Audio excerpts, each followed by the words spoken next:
దేవరా ఈరోజు మ్యాట్నీ షోకి అయితే వెళ్ళాను మచ్చా. కొంచెం లేట్ అయింది, టికెట్ దొరకలేదు. అందుకనే మ్యాట్నీ షో అనేది చూశాను. ఈ రివ్యూ ఒకరోజు లేటుగా వస్తుంది. దేవరా ట్రైలర్ చూసినప్పుడే హోప్ పోయింది. సెకండ్ ట్రైలర్ తీసేప్పుడు కొంచెం హోప్ వచ్చింది. సినిమా చూశాక అదే రొట్ట స్టోరీ, రొట్ట స్క్రీన్ ప్లే, రొట్ట డైలాగ్స్. మిర్చి, శ్రీమంతుడు, జనతా గ్యారేజ్, భరత్ నేను సినిమా చూసినప్పుడు కొరటా శివ మేకింగ్ అంటే నాకు చాలా ఇష్టం. అలాంటిది ఆచార్యతో కొంచెం డల్ అయ్యారు. ఇంకా దేవరాజ అయితే పూర్తిగా కొరటా శివ రైటింగే మిస్ అయిపోయింది. సినిమా గురించి చెప్పుకోవాలంటే ఎన్టీఆర్ పర్ఫార్మెన్స్ వేరే లెవెల్. తన బెస్ట్ తాను ఇచ్చాడు. తనకిచ్చిన 2 క్యారెక్టర్లు చాలా బాగా చేశారు. దేవరా క్యారెక్టర్ అయితే వేరే లెవెల్.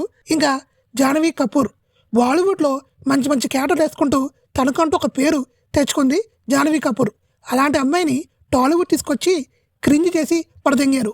మన వాళ్ళకి బాలీవుడ్ హీరోస్ని వాడుకోవడం చేత కాదు, ఏదో తెచ్చుకుంటారు కానీ వాళ్ళతో ఎలా యాక్ట్ చేయించుకోవాలి, వాళ్ళకి ఎలా క్యారెక్టర్ రాయాలనేది అస్సలు తెలియదు. సైఫ్ అలీ ఖాన్ క్యారెక్టర్ అయితే డమ్మీ అని చెప్పుకోవచ్చు. ఎందుకంటే ఆది పురుష్లో సైఫ్ అలీ ఖాన్ని చాలా బాగా చూపించారు విలన్గా. ఇంకా దేవరాలు అయితే డమ్మీ చేస్తారు. సైఫ్ అలీ ఖాన్ క్యారెక్టర్ పవర్ఫుల్గా చాలా బాగుంటుందేమో అనుకున్నా. అలాంటిది ఇందులో సైఫ్ అలీ ఖాన్ క్యారెక్టర్ అసలు ఏమి బాదు. ఫస్ట్ హాఫ్లో బాగానే ఉన్నా, సెకండ్ హాఫ్లో అయితే మొత్తం డమ్మీ అని చెప్పుకోవచ్చు. ఇంటర్వెల్ బ్యాంక్లో మాత్రం వేరే లెవెల్ ఎన్టీఆర్ మార్క్ని చూపించాడు. ఇంకా సెకండ్ హాఫ్లో అయితే కొన్ని సీన్స్ బాగుంటాయి. ఎన్టీఆర్ ఫ్యాన్స్కి అయితే చాలా బాగా నచ్చుతాయి.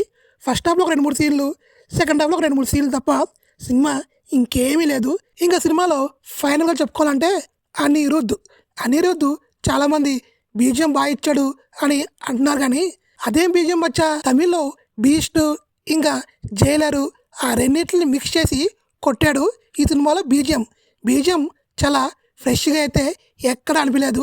ఆర్ఆర్ వర్క్ ఏమీ గొప్పగా ఏం లేదు, కాపీ అండ్ పేస్ట్ లాగే ఉంది తప్ప బొక్కలా ఇచ్చాడు. ఇంకా ఓవరాల్ చెప్పుకోవాలంటే ఆల్మోస్ట్ అందరూ సినిమా చూస్తే ఉంటారు.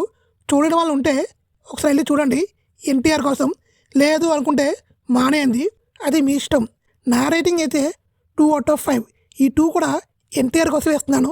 ఇంకేముందండి చెప్తాకి. ఎన్టీఆర్కి మరొక సక్సెస్ఫుల్ ఫ్లాప్ అయితే వచ్చేసింది. చూద్దాం, ప్రశాంత్ నీలైనా ఎన్టీఆర్కి బ్లాక్ బస్టర్ ఇస్తారని అనుకుంటున్నాను.